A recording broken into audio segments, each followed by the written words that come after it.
Hey, Lynette. Hi, Chris. How are you? Can you hear me okay? Yes, now Yes. I can. I don't know if Okay. you're. How are you? I'm good. How are you doing? Good. How's your family? We are doing good Yeah.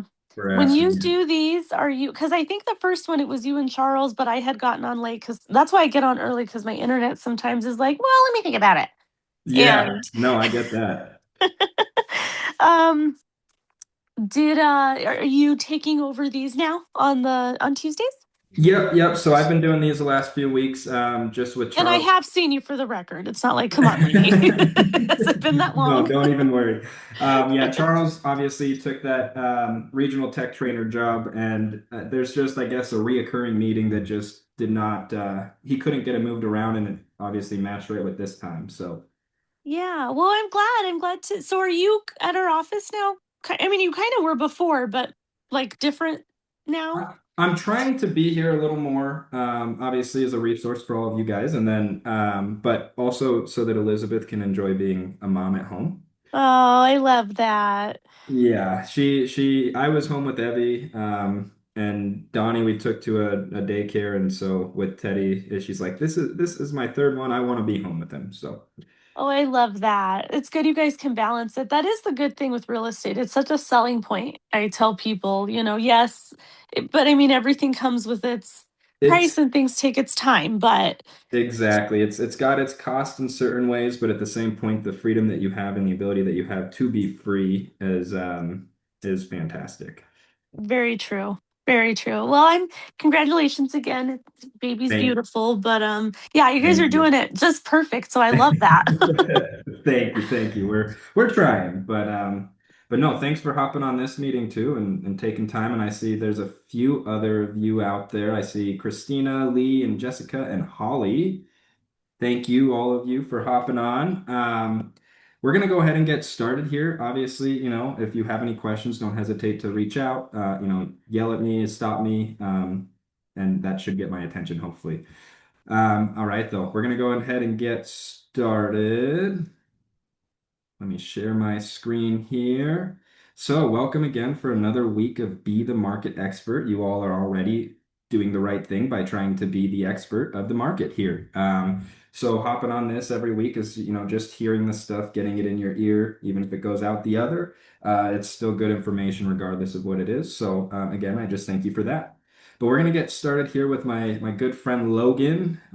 Even though I don't know him, we use his article every single week. So I know in the past I've always stayed away from mortgage spreads. I'm going to just talk about it a little bit because that's his main idea behind this week's article.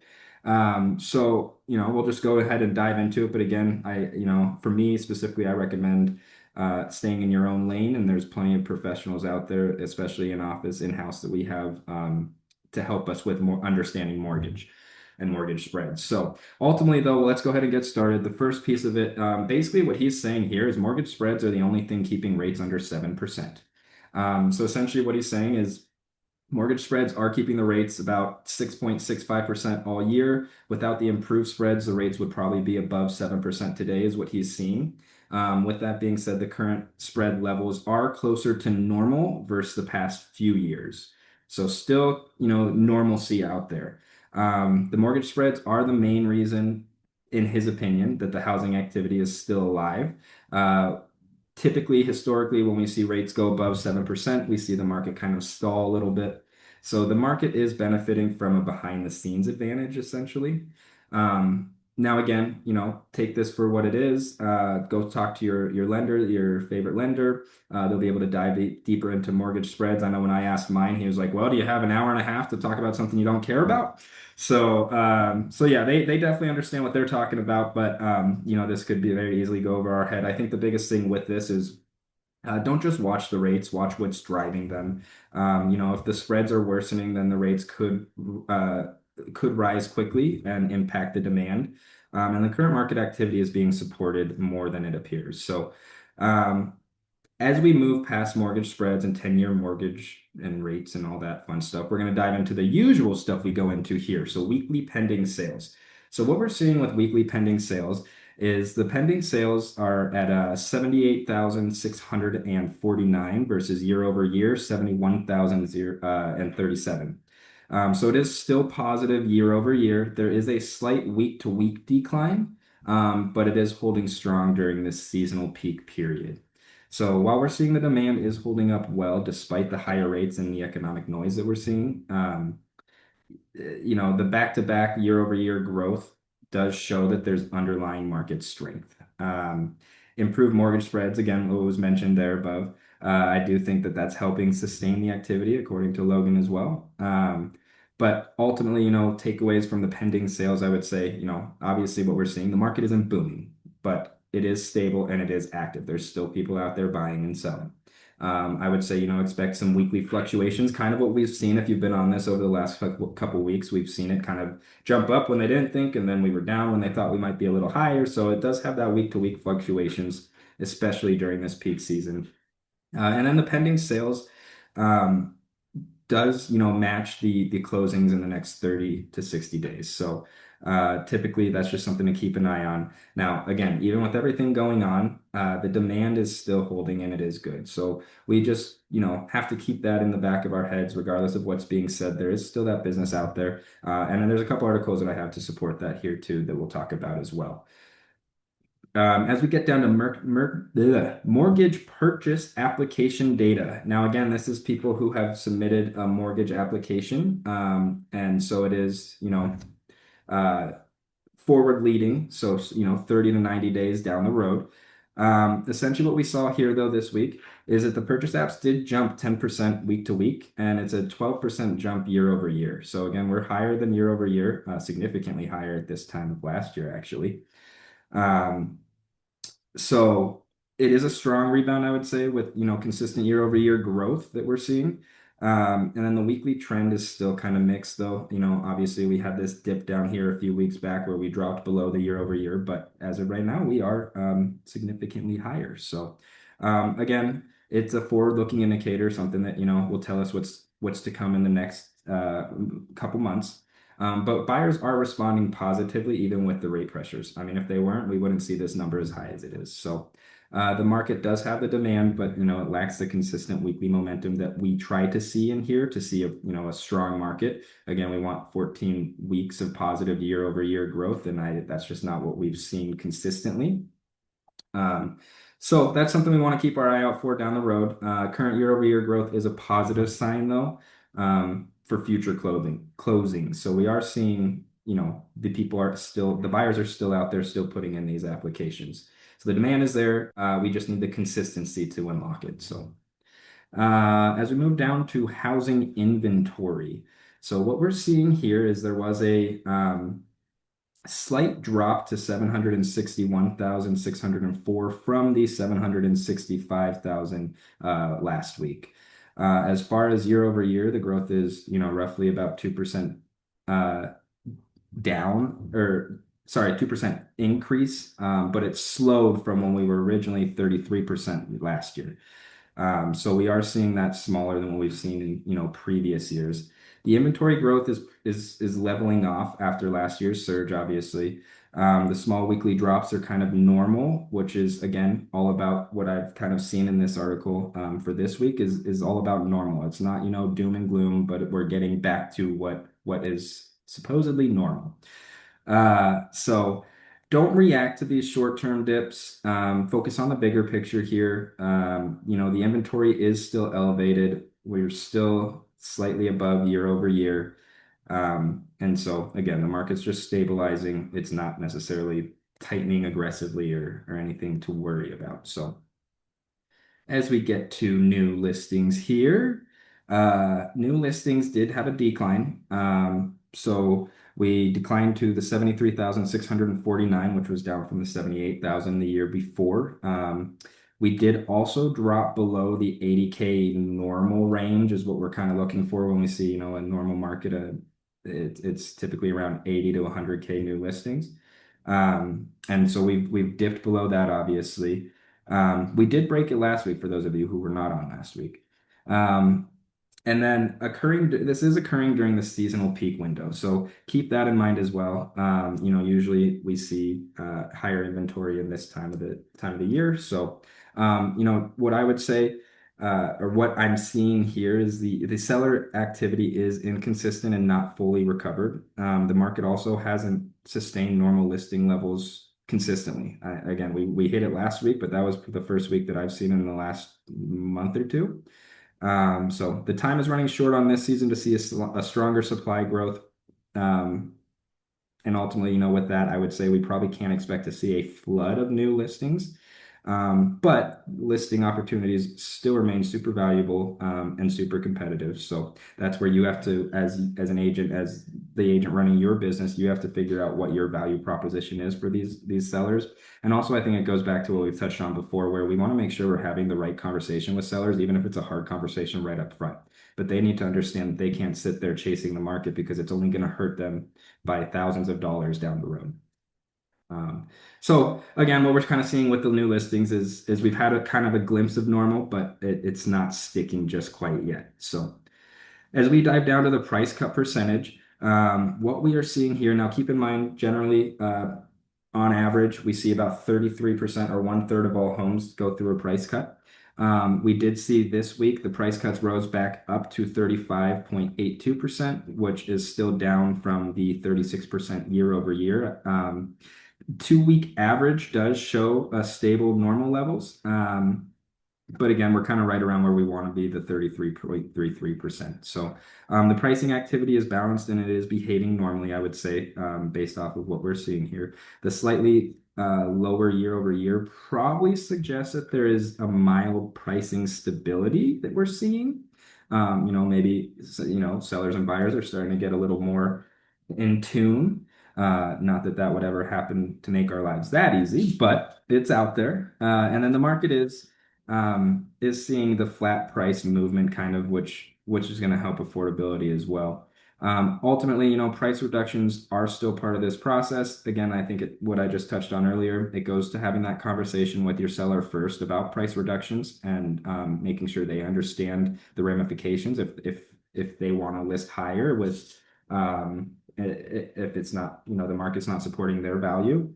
So you do need to have that conversation to make sure that they're understanding what's going on, and then also potentially even having the conversation about, okay, we'll list for what you say, but then we have a price reduction plan in stone, so that we know how to come back if we start chasing the market. So it's all about that conversation with the sellers.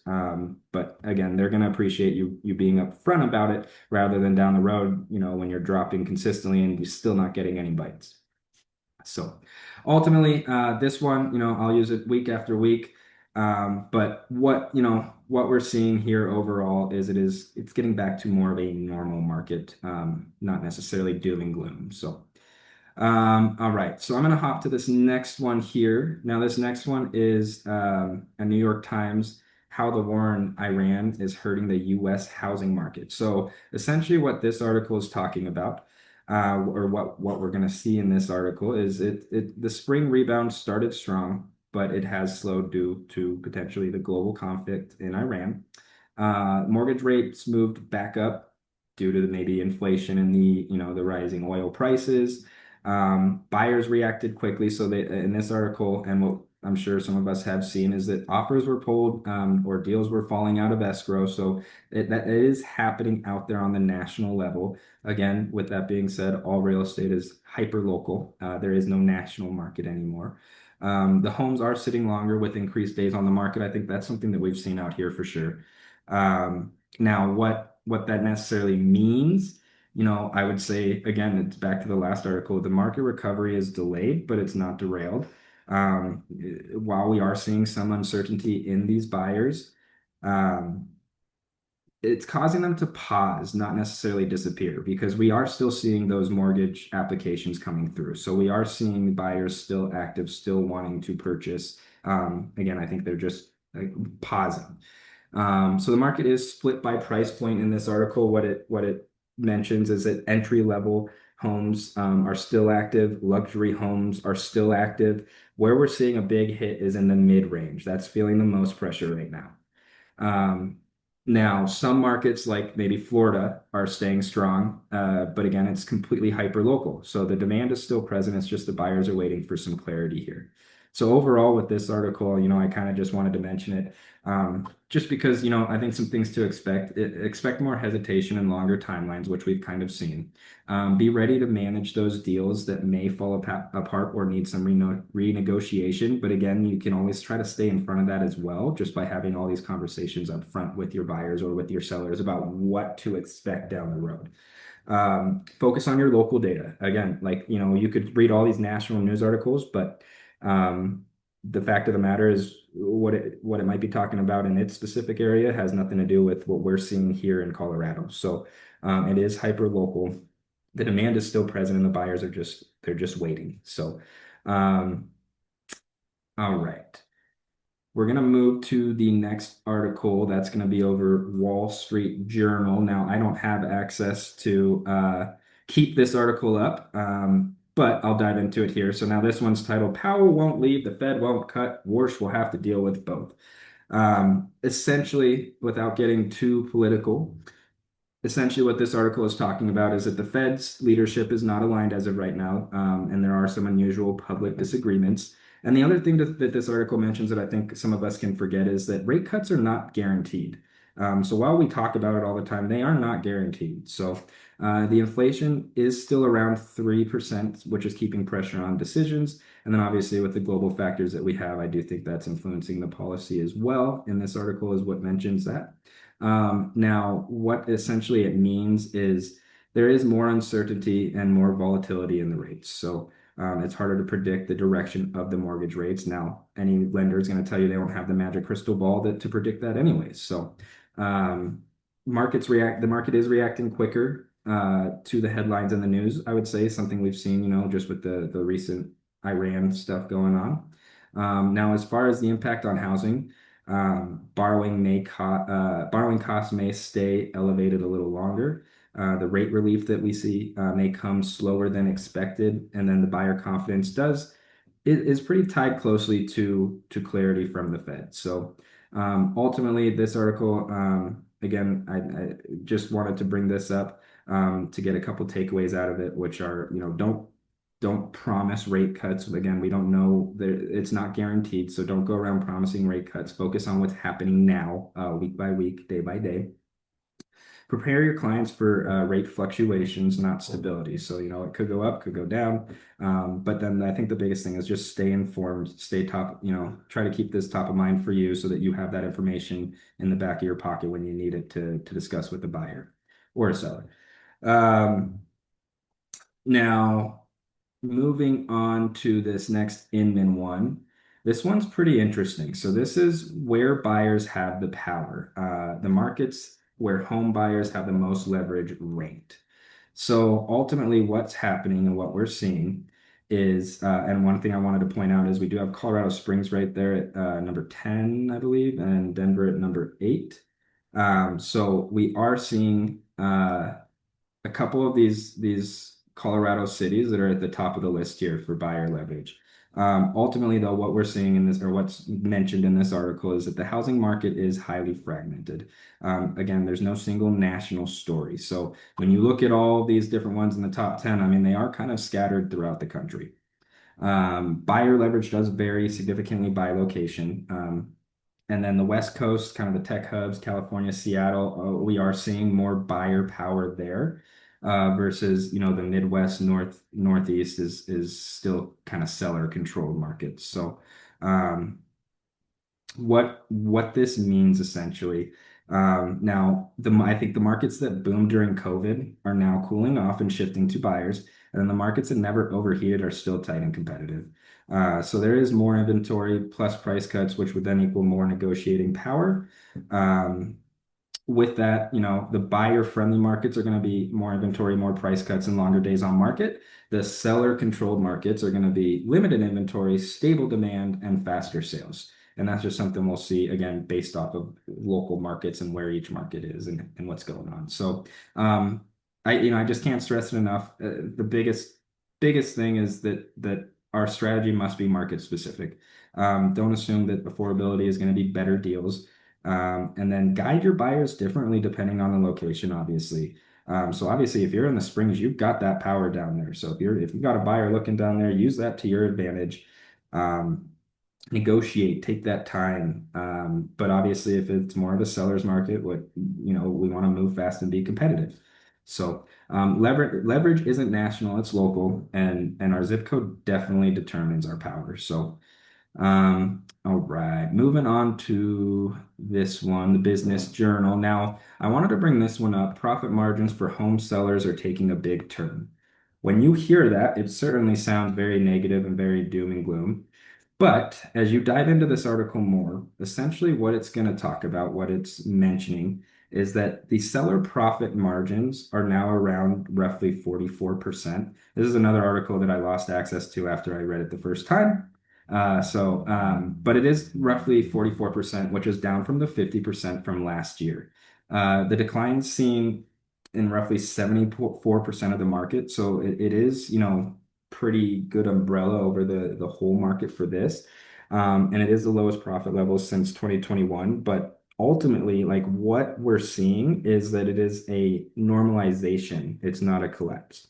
So we're still well above the pre-pandemic average, which was roughly around 30%. The market is leveling off, but the prices aren't dropping. They're just not accelerating. So now, a couple other pressure points that was mentioned in this is there is a slight increase in foreclosures and underwater homes. Cash and investor activity is slowing. Fewer easy high wins for or higher margin wins for sellers. Um, Ultimately though, like, set realistic expectations. Like, the profits are still strong, they're just not at the peak level. But they're definitely not, down at the bottom level either. Pricing and strategy again is going to be where it matters most for the margins. And then, like I said, this whole title of this article was what kind of why I wanted to use this one, because it sounds doom and gloom, but us as agents, if we have the understanding of what's actually going on, the market's just shifting towards balance conditions. So I don't think this is something we need to, stress at. But if you have somebody that brings this specific article to you and is like, oh, it's the end of the world, blah, blah, blah. No, it's not. We're just becoming normalized. And so having this in your back pocket again, having that knowledge of being able to understand what's actually going on versus just what the headline says, I think is huge for you, for your business, and for your buyers and your sellers. All right. So then the last one I have here is Brighton. So it's another Denver Business Journal. Now this one's interesting. So this is Brighton project aims to pioneer fully accessible net zero co-housing in Colorado. And by net zero, what it's talking about is it's saying that they're gonna create just as much energy or more than they actually use. Now, ultimately, what this article also is talking about, it's a new project in Brighton called Gratitude Village. It is the first fully accessible net zero co-housing community. It combines essentially private homes with shared community spaces. So there wasn't more information outside of that. I'm curious what that necessarily means, or is it going to be you're going to have your home, but then you guys are sharing like a bathroom or a kitchen? Maybe you have a kitchenette in the house, but then everybody shares a common kitchen. I don't know. So definitely something interesting to see here. And also, this is another route, one of those creative routes for buyers that may not be able to get in the regular first time buyer path. It does, it's huge on affordability and it's huge on community. The price ranges that this one is talking about is somewhere around $250,000 to $800,000. So that is more attainable than many traditional options, especially out here in Colorado. And it is designed to reduce essentially isolation and increase connection and shared resources. In Colorado and in general, there is a growing demand. We've seen 30 plus co-housing communities in Colorado already. With that, because they're only 30 plus in the grand scheme of things, it's historically a limited supply. But these kind of do appeal to a wide range. It could appeal to families, it could appeal to retirees, could appeal to individuals with disabilities or multi-generational households. So this is definitely just another option out there, and something that I think we'll consistently see, throughout the days, months, years, is just more creative options for buyers out here with the first time buyer issue that we see out here as well. So essentially, how it works though is it's resident-driven decisions. So everybody makes decisions together. It's shared cost, but not a shared income. And then they focus on sustainability and long-term living. So I know that like this specific one has a lot of uh, this specific one has a lot of green features, green energy features in their building codes and their building how they're building it.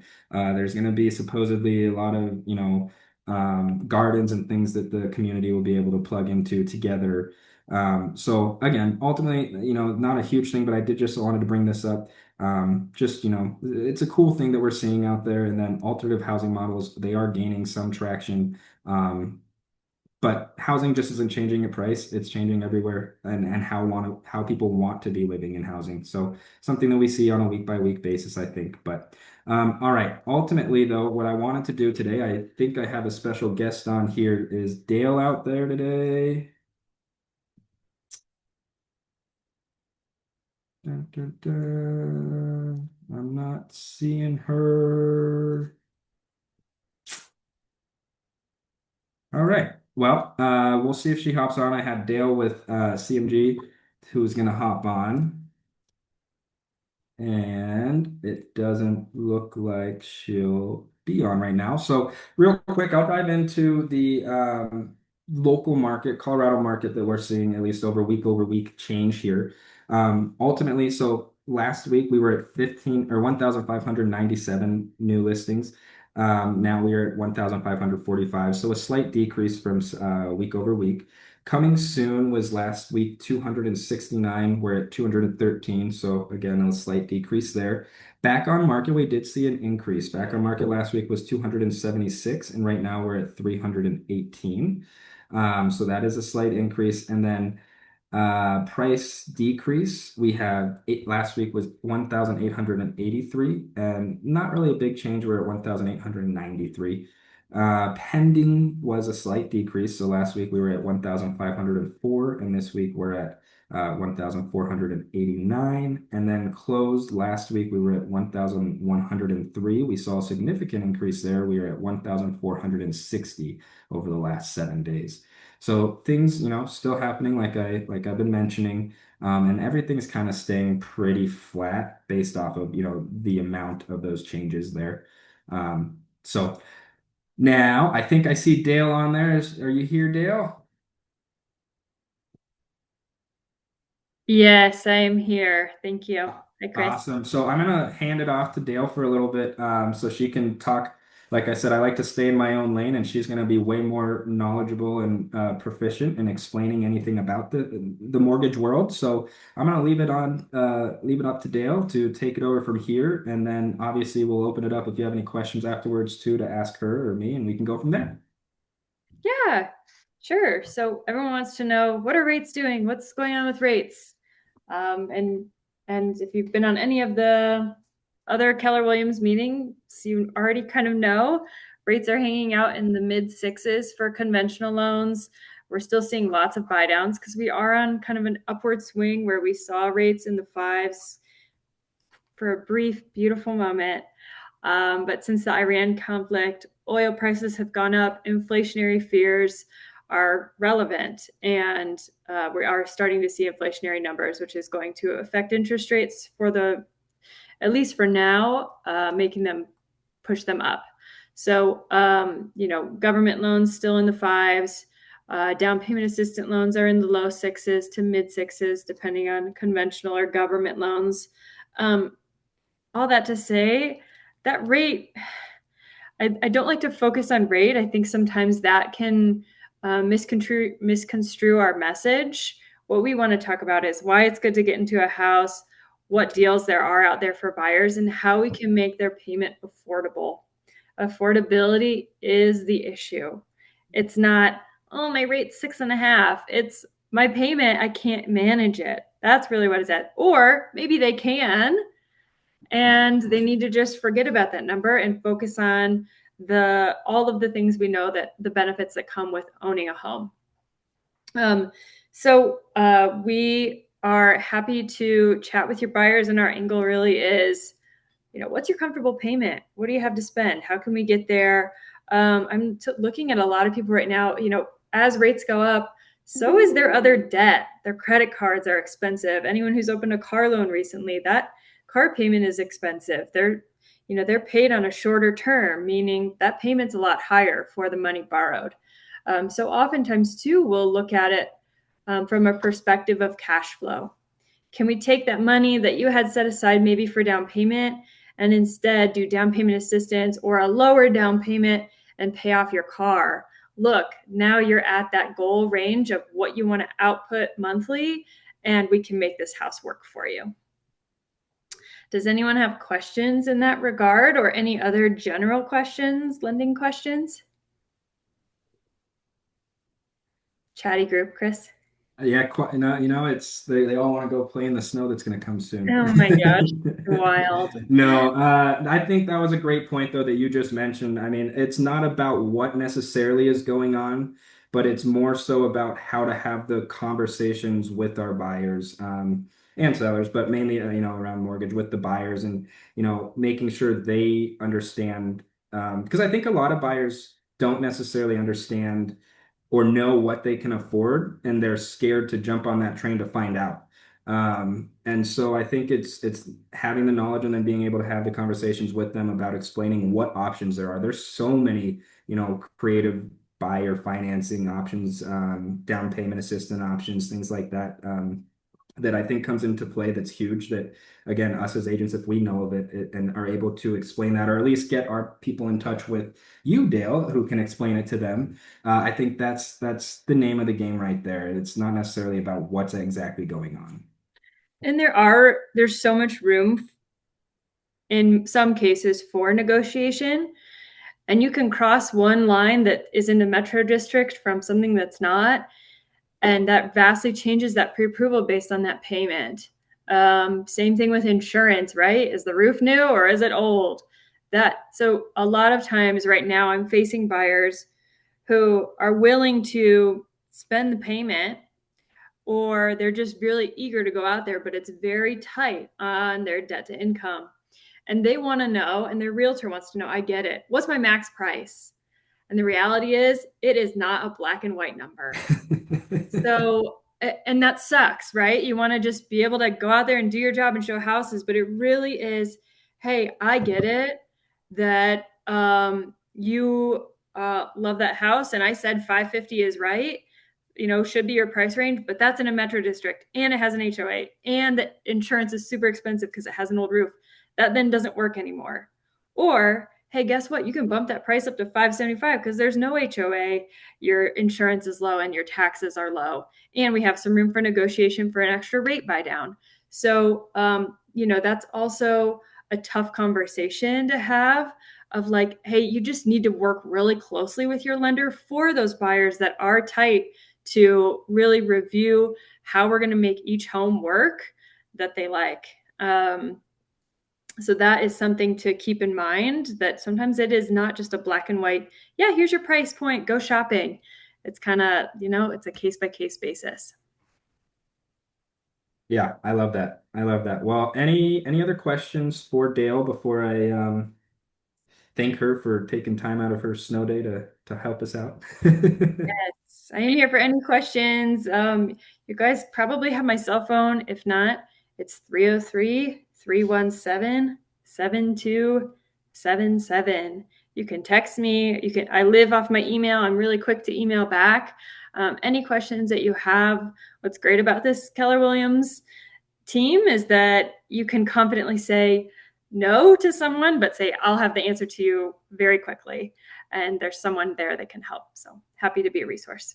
Absolutely. Absolutely. Well, thank you, Dale. Thank you for hopping on Okay. and sharing all that stuff with us. Like I said, I try to stay in my own lane and I'm not the one to talk about it. So Yes. And same here. I get contract questions all the time or things like that. And I'm like, oh God, don't ask me that. well, we can, like you just said, in our great Keller Williams ecosystem, there's always someone there to help. So don't ever hesitate to reach out to Dale for any questions on in the mortgage world, and she's there for us. So Okay. Thanks, Chris.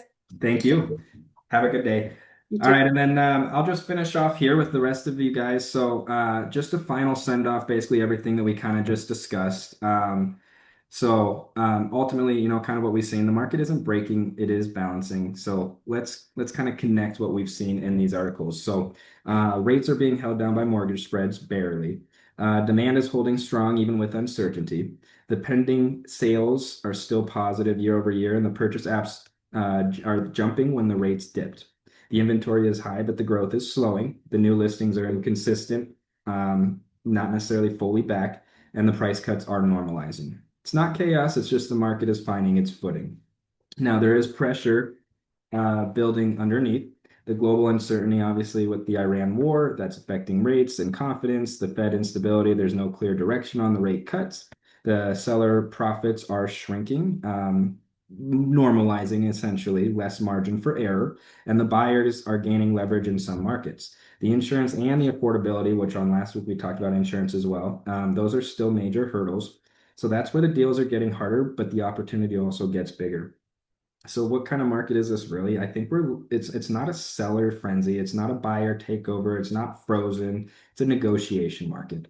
Where buyers are active but cautious, the sellers can win, but they must price right. And the deals are happening, but it requires skill from us. So here's, the big shift that I think a lot of agents can miss is that the housing is evolving beyond just buying and selling, obviously, that we've seen too. There's new models like co-housing that we've seen are emerging, like up in Brighton. The buyers are also thinking lifestyle and affordability and community. Like I was saying, what we've seen is a lot of new first-time buyers. They're not necessarily getting married first and then going to buy. They're buying first before anything. So the agents who are going to understand this are going to win long term. What it overall means, one last final line I would say is this market isn't about waiting for things to get easier. It's about getting better while things are getting harder. And all of you are already doing that just by hopping on this class, trying to listen, trying to get that knowledge. So that's all I've got for today. But thank you for taking time out of your Tuesday again to be the market expert. And as always, if you have any questions that come up, please reach out to me. Thank you, Chris. Thank you. Thank you, Chris. Thank you. Of course. Thank you guys. Have a Thank good you. Thank you, guys. Stay warm out there. You too. Bye. Bye.